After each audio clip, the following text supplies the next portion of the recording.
Quiet, numbskulls, I'm broadcasting. The Wrestling Life.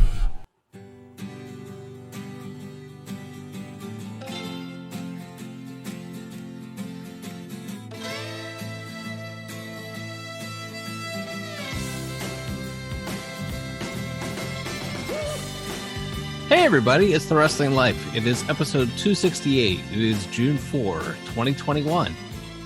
I'm Ethan. And I'm Liam. Liam, we actually do have so much to talk about this week. And as always, so many things we can't talk about right here on the first and still the only wrestling podcast. That's right. We're trailblazers. We're innovators. We started the first and still 7 years later, the only wrestling podcast. That's right. Lots to get into. By the way, has there ever been a show where we didn't have a million things to talk about or didn't manufacture a million things to talk about? I would say we can always work in like some 2003 SmackDown talk or something if we're short on topics. But yeah, that doesn't really seem to happen very often. Yeah. I did see today, before we get into the wrestling stuff, I did see that new 82-foot acrylic pool open in London. It's like this clear bottom acrylic swimming pool that spans 2 apartment buildings, and like you're suspended high above the sidewalk, and I'm like, there's no way this ends well. Yeah, it's you're referring, of course, to the Sky Pool, TMCR. But yes, I think the best thing I saw about it was that it would be something in one of the Hitman games where like the rich evil guy you're there to kill is like he's so rich he gets everyone else to leave the pool and gets like a private time to swim by himself, and then the big bald assassin is in like an apartment building on the other side of the street and has a sniper rifle and just blows a hole in the side of the pool, and the man falls to his death. Sure, I could buy that. Regardless, Double or Nothing, AEW's pay-per-view, took place this past weekend. WWE fired a bunch of people this week, and this weekend's wrestling shows SmackDown and Dynamite on Friday, and New Japan coming up with Dominion on Monday. Lots to discuss. What did you think of Double or Nothing? Well, my main thoughts I forgot about this. Are that Bleacher Report Live is the worst digital pay-per-view platform that has ever existed or will ever exist in human history, and that everyone involved with the creation of it, anyone who is any sort of business partner with them, should be ashamed of themselves and should have to call me personally and apologize to me one by one. Every employee, every executive, every business partner should all be calling me. They should have been calling me since Sunday night to apologize, because it's a terrible service. Whoa. So I ordered the show. $50. Mm-hmm.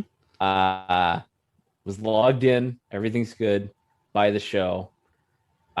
Shows up in I didn't get a confirmation email, but I went and checked there's like a purchase history in your account. Sure. And it was listed there. And then I went and checked my bank account and saw $49.99 from BR Live pending to be taken out of my account. So I was a little upset. Sure. And after trying logging in and logging out and trying it on the phone app and the TV app and doing a lot of stuff no one should have to do, because if you pay $50 for something, it should just work.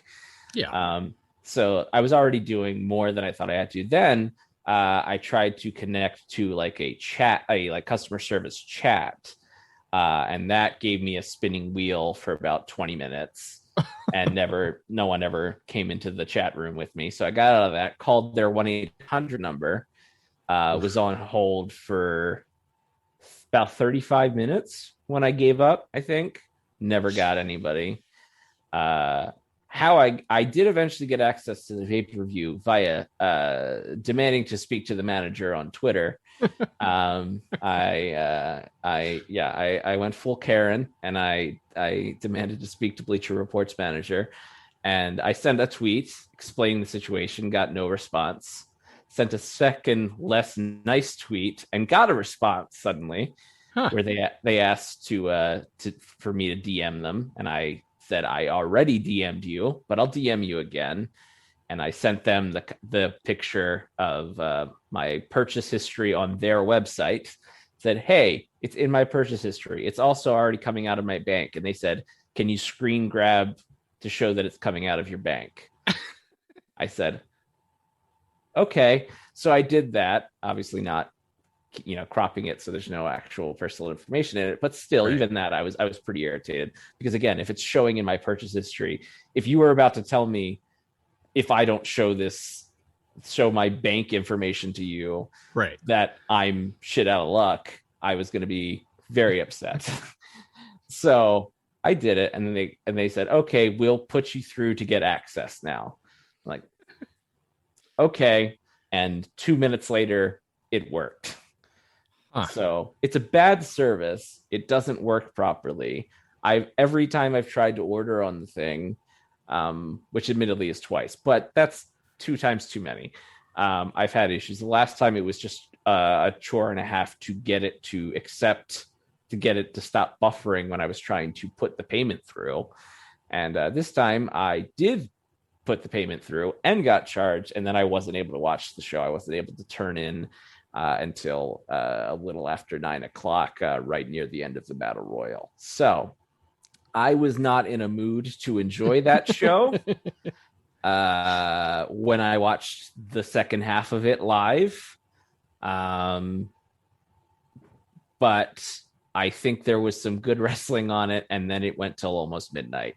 And I was not super jazzed about that. So big picture, it's less to do with the company itself. Other than that, they choose to continue to work with BR Live as their digital pay-per-view partner in the US, and I don't have the option of buying it on Fight TV, and I don't have a regular cable company, so I couldn't order it on traditional pay-per-view. So this was the only way that I could legally watch the show. I'm trying to give you my money, and in fact, I did give you my money.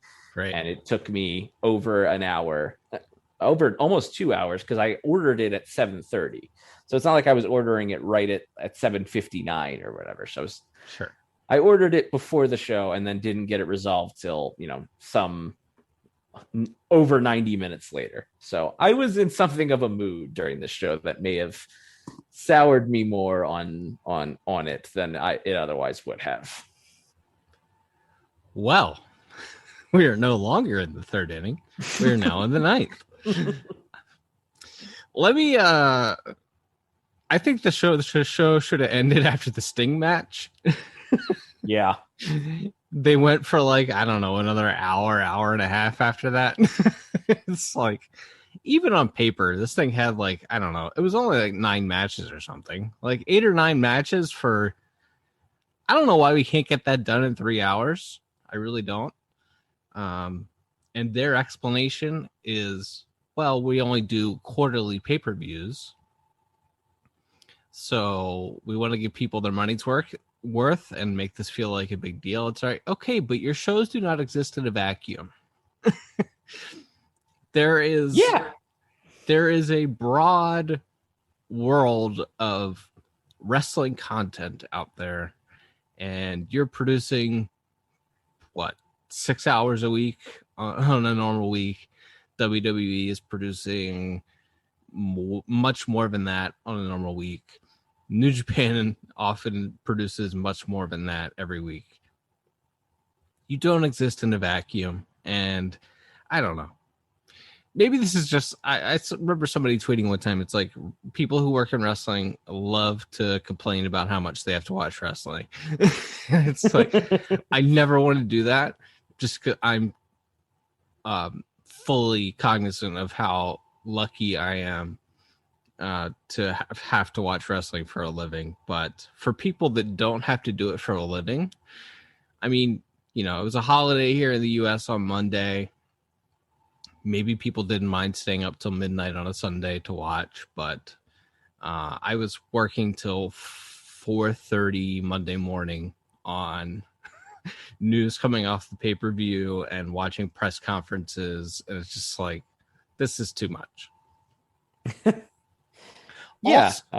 Also, the world title match with Kenny Omega and Pac and Orange Cassidy was just kind of fine, but way too long.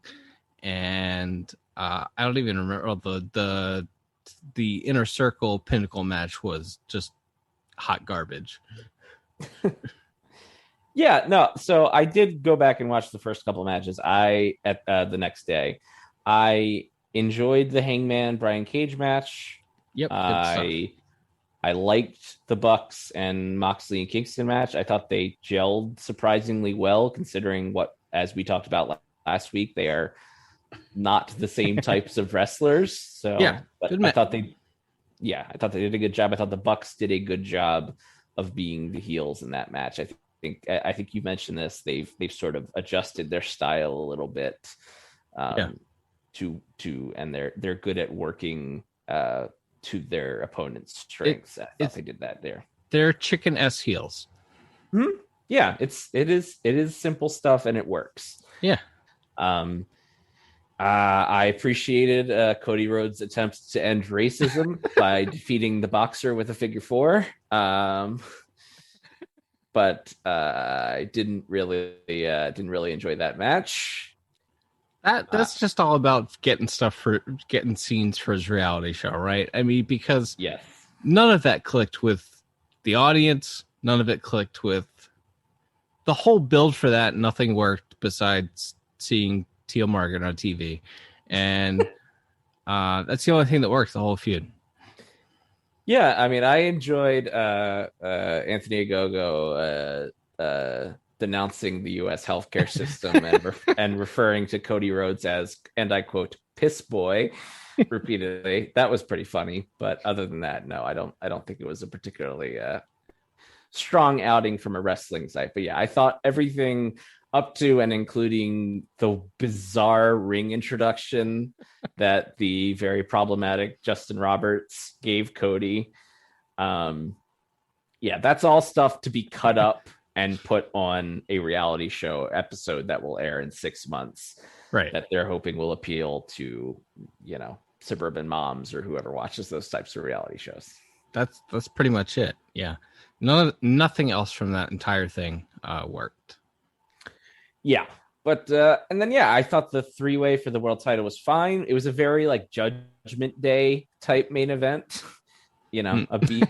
Right. Like, we don't really know what we're doing with the world title right now, so we'll just do a 3-way. And I thought, I will say, I very much enjoyed. I felt being proven right that Orange Cassidy is maybe, at least for the hardest of the hardcore AEW fans, he is the guy for them, more than Cody, more than Kenny, more than Jericho, more than any of these people. They were living and dying when Orange Cassidy was seemingly about to win the world title there. Jungle Boy, maybe? That's the only one I don't want to be a one-upper or a... Oh, no, that's fair. He was very over, and I think he has the addition, and I don't say this to besmirch his name, right. He has the name of Jungle Boy, but he has the sing-along, yes, which is great, and and I think that's a side effect of whether you're using licensed music like they are, or you have a catchphrase, anything that can get the crowd constantly invested with you yes, and constantly chanting and constantly making noise for you is going to help them remember you and I think associate good times at a live wrestling show with you and your wrestling character specifically. So yeah, I think if you want to look on the glass half full side of it, you can look at, hey, this show had some guys. It wasn't necessarily completely built around these old timers. You do have some younger guys getting some momentum and seemingly being rewarded. Hangman got a great reaction in the opener too. So it's they have yeah, there's the Jerichos and the Codys and those guys are, and Moxley's are around, but man, there's some of these other guys that were that no one had ever heard of. Even hardcore wrestling fans maybe barely knew who a Jungle Boy or an Orange Cassidy were 2 years ago. They're some of the biggest stars you got now. Again, at least to the most hardcore fans. Yeah.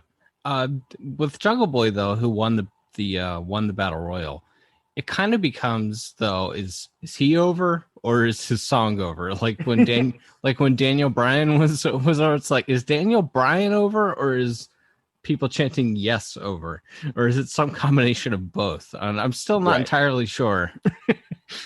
Yeah, I think we'll find out. Like, I think he'll be given a chance to find out. But yeah, at this point, it felt like Jurassic Express or Jungle Boy was something was a guy they were thinking about, or kind of in the early days of TV, cause he was doing stuff with Jericho, and he was kind of pretty heavily featured on TV every week, and then it felt like they got lost to the shuffle for a while there. Yeah. But now, yes, if you're going back to full or near full arenas every week, and people are going to be singing that song, like, you want that on your TV every week. For sure. Britt Baker finally became the AEW Women's Champion. 2 years too late, but it happened.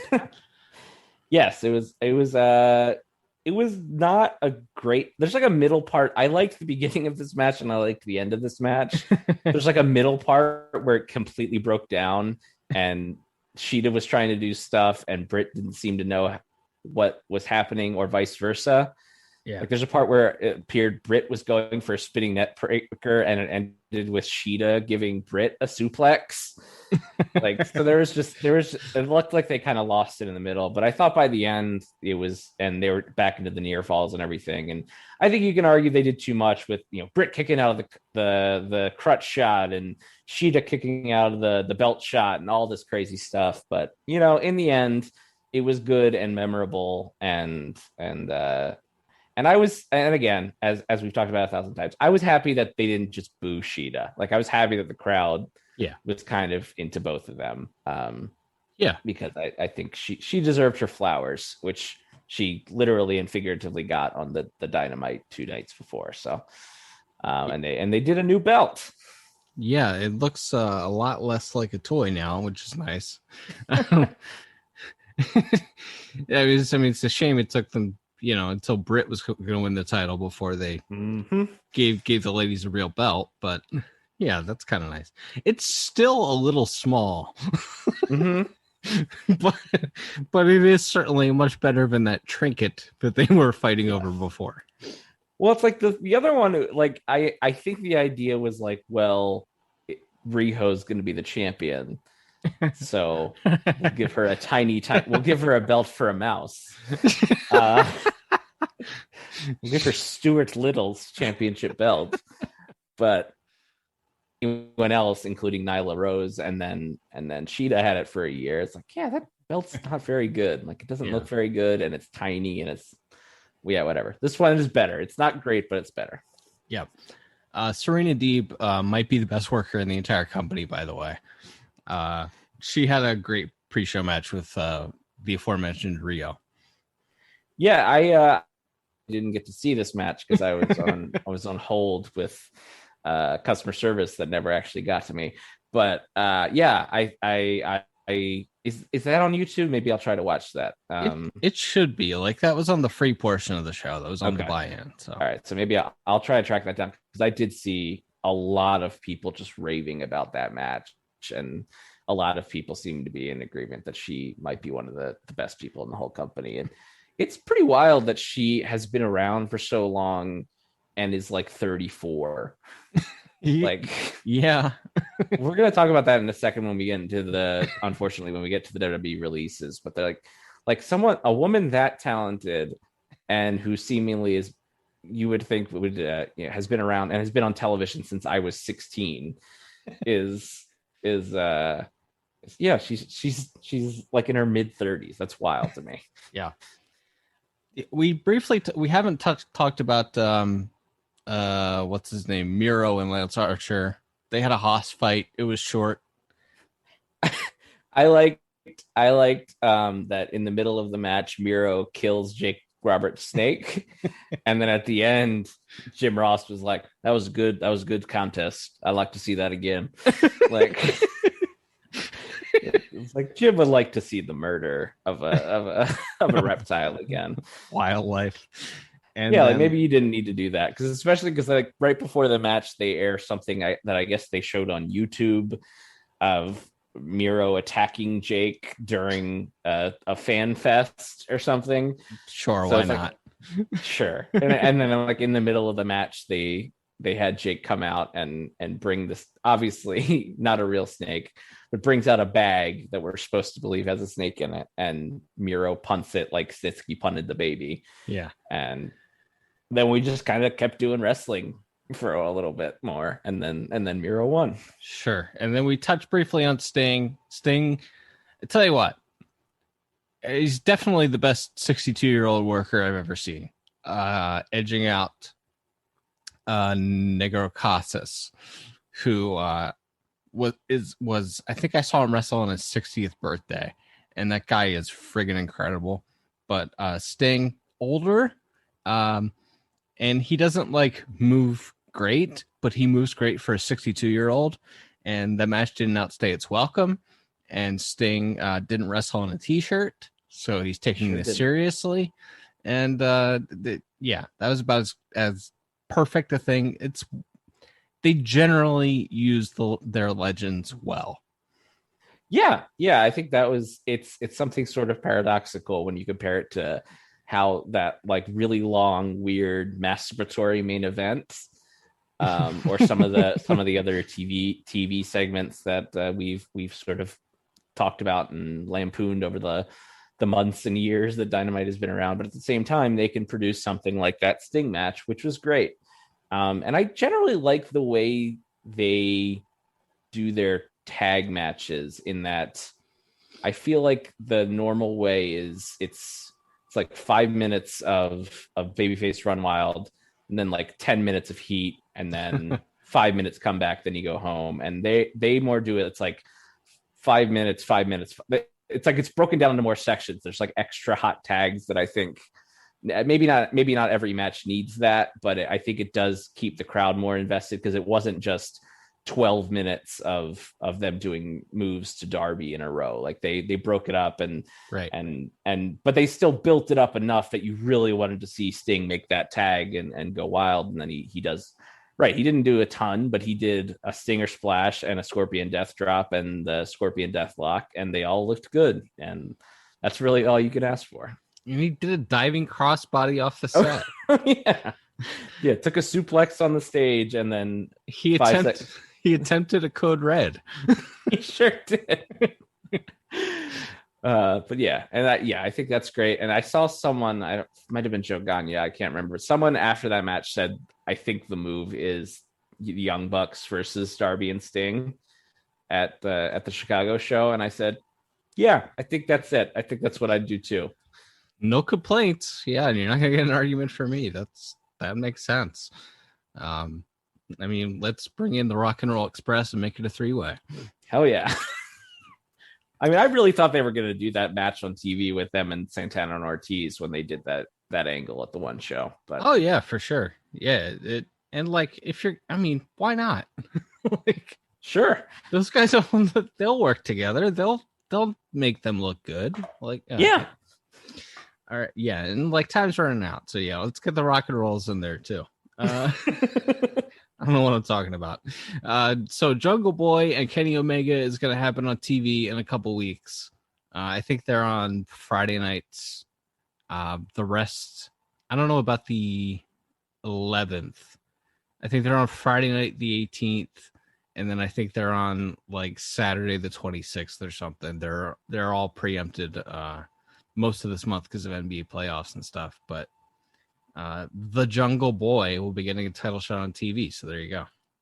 Yeah. And that'll maybe help them to start gauging what they got with him. Like I think that'll be a fun TV match. And I think just cosmetically and for the look of it, especially because that's going to be, for better or worse, they're going to get, especially bringing in Mark Henry on this show. Oh, and yeah, not that's right. not that he's going to be an active in ring guy, it would seem, but same with Big Show. But and you had Christian in the match, and you had Matt Hardy in that match, and some of these other guys. And so having them put Jungle Boy over in that moment, I thought was smart, just because it's like, hey, these guys are here. Like you said, they value their legends. They treat their legends pretty well, but we are kind of looking at at the future here. We're not completely just looking to build guys who were on WWE television 10 years ago. Yeah, which is good. That's sort of the fork in the road of what TNA did. And right. And generally, if you're looking to be successful in professional wrestling, you should look at doing the opposite of what TNA did between the years of 2005 and 2011. Yeah, it's a good call. WWE stuff. Oh boy. Jimmy Smith debuted as the new voice of Raw on Monday. I thought he was fine from what I saw, probably 2.5 hours of the show. Yeah, I thought Jimmy Smith did a pretty good job. You could tell that he doesn't know everything yet, but he was like calling move names, and he's trying to be really excited and energetic, and yeah, I think if given time, he'll be just fine. Whether or not he gets that time, we'll see. But yeah, I think I'll give Jimmy Smits one thumb up for his first week. His energy was really good. Yeah.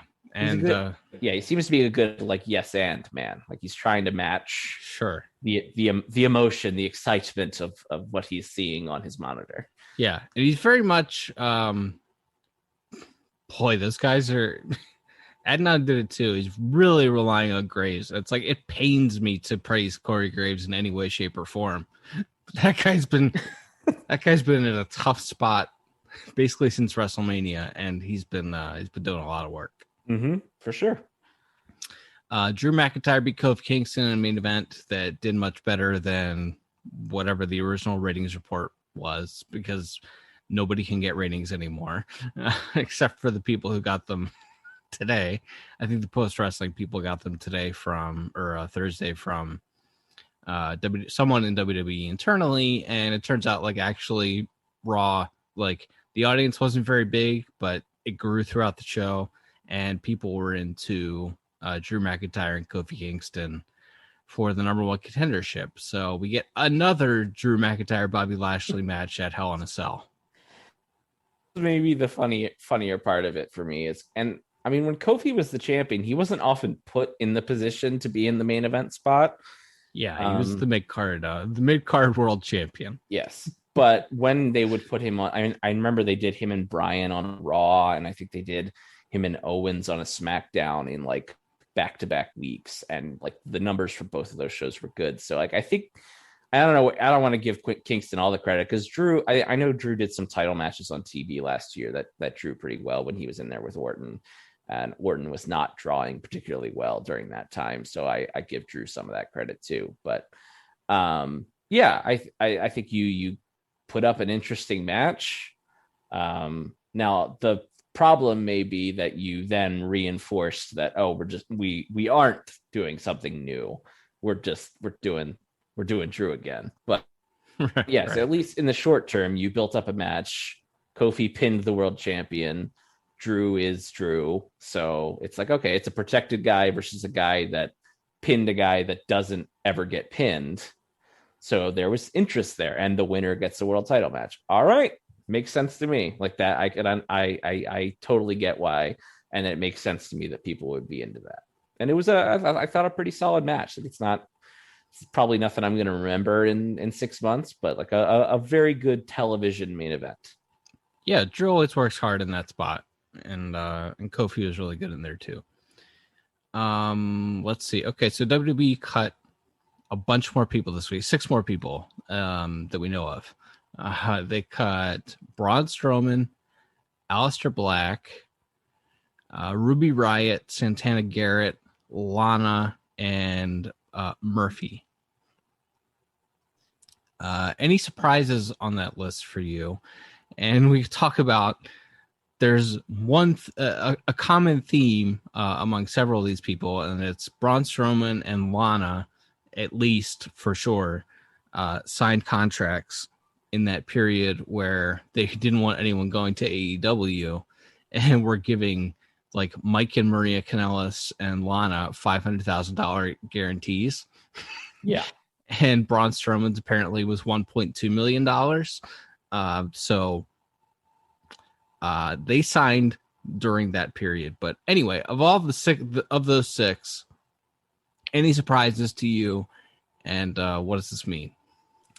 Yeah, I mean, I think obviously Braun and Lana are the surprising ones because, as you mentioned, pretty much in that initial 2020 purge, pretty much everybody else that signed one of those deals was gone. Mike and Maria, the Good Brothers.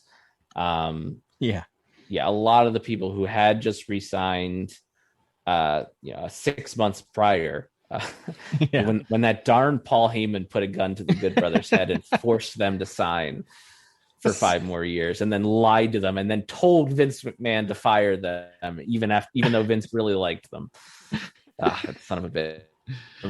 $750,000 a year for the Good Brothers. Amazing. But yeah, that's all of those other people were pretty much gone. So kind of the last one of those, like, person that is on television a lot but isn't really doing a ton and is making a lot of money left. So yeah, that one I understand. Braun's a shock just because he was seemingly positioned to be the Kane or the Big Show of this era, who's just going to work with every up and coming top guy on their way up. And he wrestled the Boss's son at WrestleMania 2 months ago. Right. And I mean, almost all of these people were like on television as little as 3 days before they were released. So they had just brought Aleister Black back to television.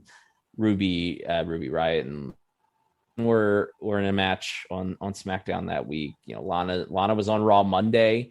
Like all of these people were just, so it certainly seemed like this round really came as a shock to everybody involved. And well, if you're cutting someone that you have put as much time and energy and television time into Braun Strowman because maybe Vince's true favorite son, Nick Khan, looked at it or had someone look at it and go, okay, here's how much we're paying this guy. Here's how much money like his merchandise and stuff brings in television segments do. Does that make sense? Nope. All right, he's gone. Like that seems like we're trimming anything that can be considered sort of expense fat, and this would seemingly lend a little bit more credence to what we talked about last week. If you're going to sell the company, you would do a lot of things like this, and they've done a lot of things like this. Yeah.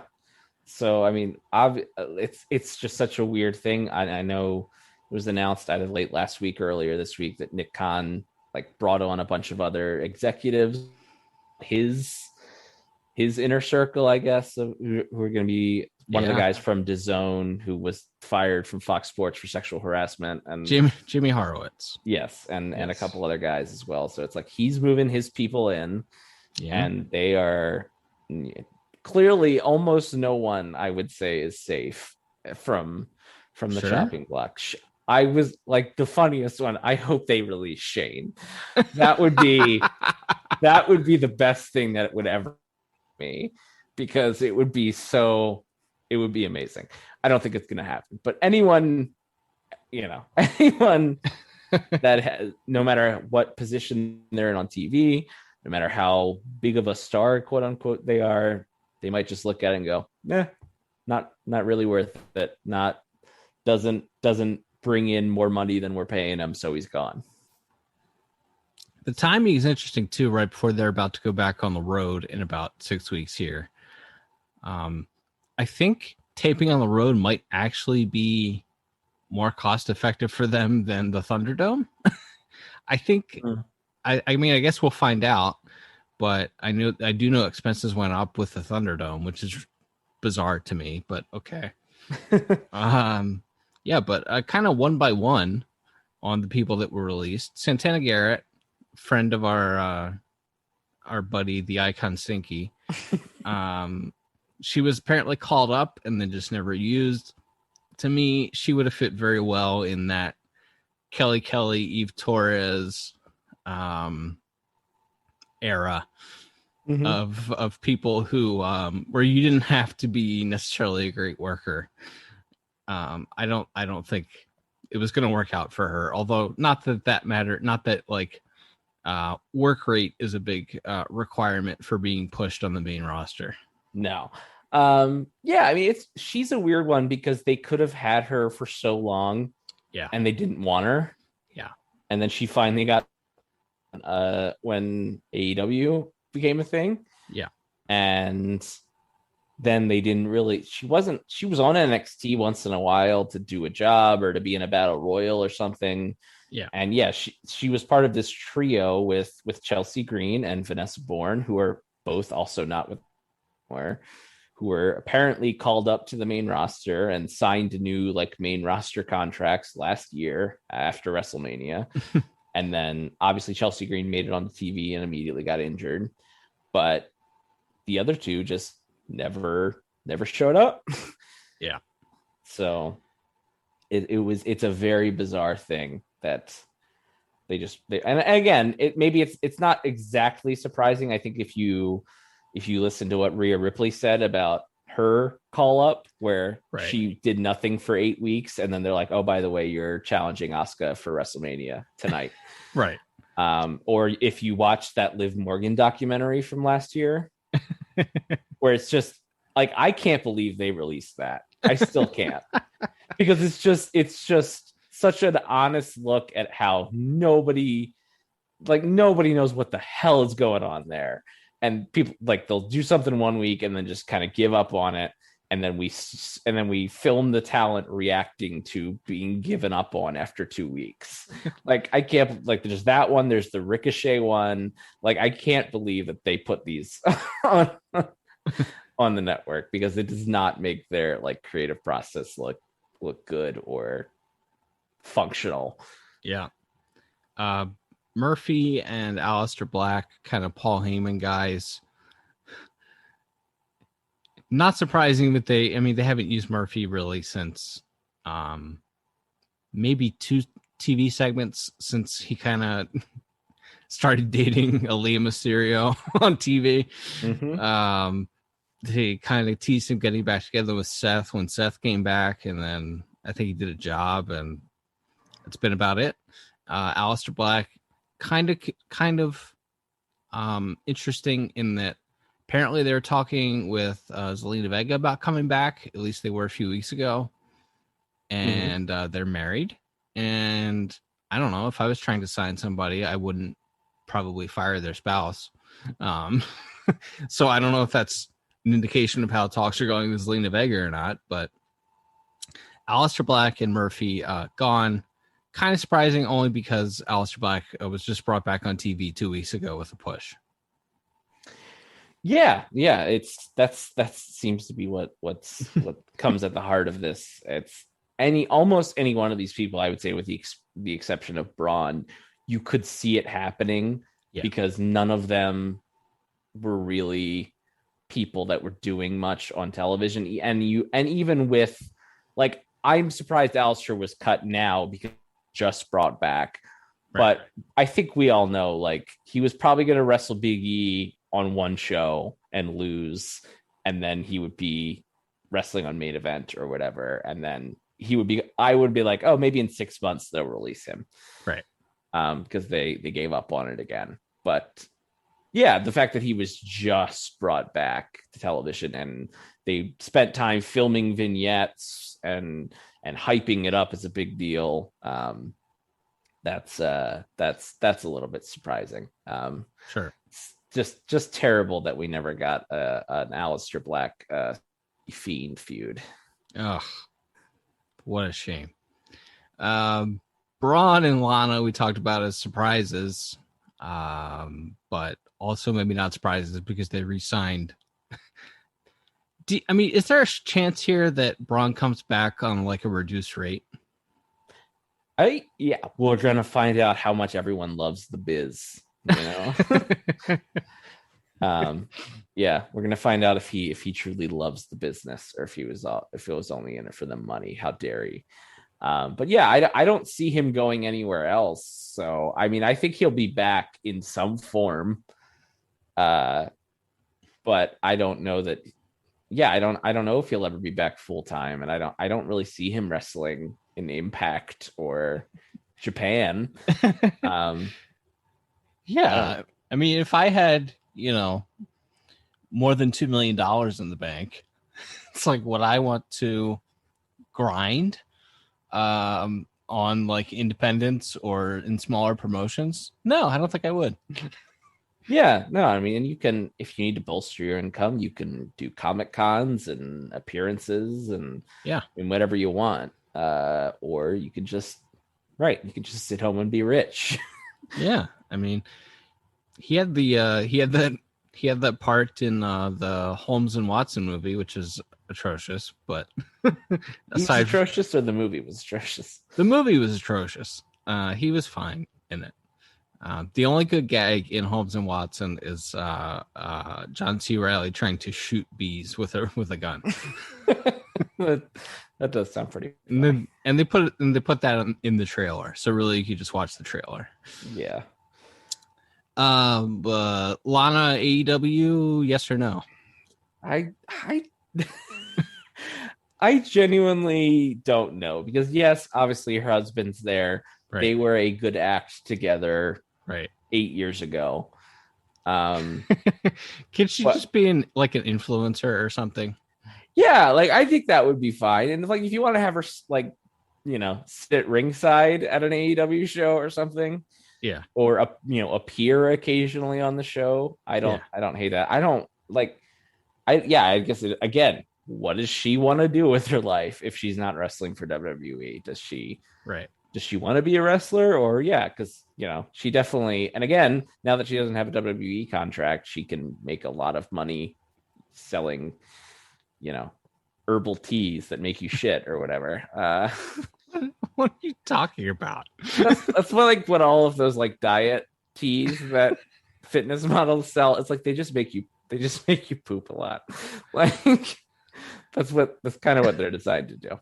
Anyway.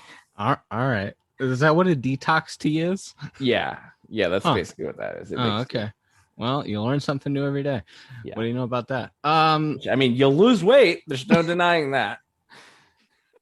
But not sure about the quality of life you have while you're drinking that stuff. But she was one of the people that supposedly was making close to 7 figures off her social media before WWE cracked down on that. So I think she'll be just fine if that's the route she wants to go. Yeah. Otherwise, send her to Impact. I don't care. Ruby Riott. I've been talking on the show for at least 4 years about how if I had a performance center or a school, I'd hire Ruby Riott to teach. I think she's a great worker. I think when you're putting a match together, it's like if the other person can't work, that's fine. She'll work hard enough for both of you. If the other person can work, she'll do their kind of match. She's smart at putting matches together. She can get a good match out of anybody. If she were 4 inches taller, blonde, and had implants, do you think there's a chance in hell she'd have been fired? Probably not. Probably not. But yeah, that's it's kind of amazing that she got as far as she did. I think she was someone that took advantage is a weird word or weird way to phrase this, but I don't know what other way to phrase it. They were doing the women's rumble and needed more women on the roster. Sure. So they brought up her, Sarah, and Liv. on the one show, and then they put Mandy and Sonia with Paige, Right. and they brought them both back on like the same week of television and did the same segment basically on both shows. Yes, they did. So I don't know. Like I would have assumed she would never get out of NXT. And then she wrestled on the main roster and had title matches on pay-per-view and stuff like that. And no, she didn't have a tremendous WWE career, but yeah, I think you could say that she maybe overachieved as far as what you would expect someone who looks the way she does to succeed in Vince McMahon's company. Sure. And I was heartened by the fact that Bryce Remsburg of AEW was tweeting after she got released about how it's going to be her world. And it's like, okay, I don't trust Tony Khan or Kenny Omega to book women's wrestling as far as I could throw them, just based on their track record. But at least somebody in that company knows. At least somebody in that company knows about her. That's that's how I'll put it. And I was thinking, someone who works for AEW follows me on Twitter. It's like I might DM this person and just say, "Hey, can you hire? If you know what you're doing, will you hire this person, please?" Yeah, I was most struck by, and this always happens when they're like everyone says nice things when people are released. Yeah. But the sheer volume of things, and I just want to read this tweet that Bailey sent out. This is Dory, who is Ruby Riot's real name, got all of the dog mom's roses on Mother's Day. She sent me flowers when my grandma passed away, organized locker room birthday parties, sent a gift to Chelsea from all of us that hurt, and made Jess, who is Peyton Royce, I believe, a video to tell her we miss her. It's Billy Kay. Oh, Billy. Okay. And a video to tell her we miss her, and is one of the greatest wrestlers out there. Yeah, pretty ringing endorsement. Yeah. So yeah, I think everyone should want to sign her. And yeah, you need people like her, as you mentioned, and kind of what I was hinting at earlier when we talked about Serena being relatively young for how long she's been on television. Like Ruby Riot's been on, is 30 years old. Like she is not. She's not an old veteran that's broken down and needs to be just a coach. Like she has plenty of time to both be a star on someone's television and also, as you mentioned, can work with a Red Velvet or a Jade or a Ty Conti and help them get to the next level as well. And you need more people like that. They've sort of begun, I think, in AEW to build a decent nucleus around that women's division, but you definitely still need to bolster that. And Ruby is like, of all of the people that were released, even if like undeniably Braun was the biggest name out of that group. But if you're telling me I can sign any single one of those people based on what I need on my television right now, I think Ruby's the first one I call there. Yeah. AEW really needs her. Hopefully they see that. All right. Anything else you want to get into, or should we wrap it up? No, I think we've covered a lot of ground. My hatred for BR Live, an okay pay-per-view, all of the firings, Jimmy Smits doing a pretty good job as the Raw announcer. More just the never-ending cycle continues, and we got SmackDown and Dynamite and New Japan all this weekend, so it just never ends. Oh yeah, New Japan Dominion coming on Monday. Should be a couple killer matches on that show. For sure. And you taught me about the detox tea. That's right. We always learn something from each other on this show. That's right. All right. Till next time, everybody. I'm Ethan. And I'm Liam. We'll be back soon with more stories from the wrestling life. Adios.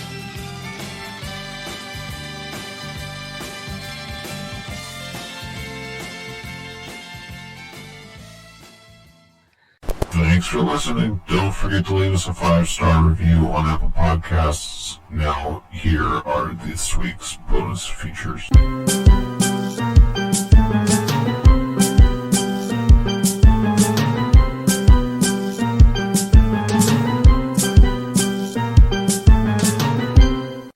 Oh, hang on. There it is. Coke Energy. ASMR portion of the pod. Man, I'm gonna miss this stuff. I should have put two and two together that that's what that T did, but I didn't really think about it until I saw I don't know her. I think her name is Jamila Jamil. It's the woman from The Good Place, and she also inexplicably hosted one of those TBS game shows. And she was. Is she the one that's Gronk's girlfriend? Maybe she's like the taller. I believe she's Indian. Oh no, that's definitely not her. But okay. All right, yeah, but yeah, she was on. She was on The Good Place. Anyway, but she did like a whole like parody video of that. I see. And then like led like a viral campaign about getting where she attempted to shame like the Kardashians and other people that promote that kind of detox stuff on their social media. So I was like, oh, this is an interesting thing. I found out that no, they aren't so much making you healthier as they are just having you lose weight by pooping everything out of you. Yeah, that's the time. That's the deal with the every couple of years, like that cayenne, lemon, red pepper drink. Mm-hmm. It's like that's all that does. It's like there's no special properties to it. It cleans you out. Mm-hmm. Gronk's girlfriend is on the John Cena Wipeout show. She's like the sideline reporter. Oh, okay. I try to keep on keeping on.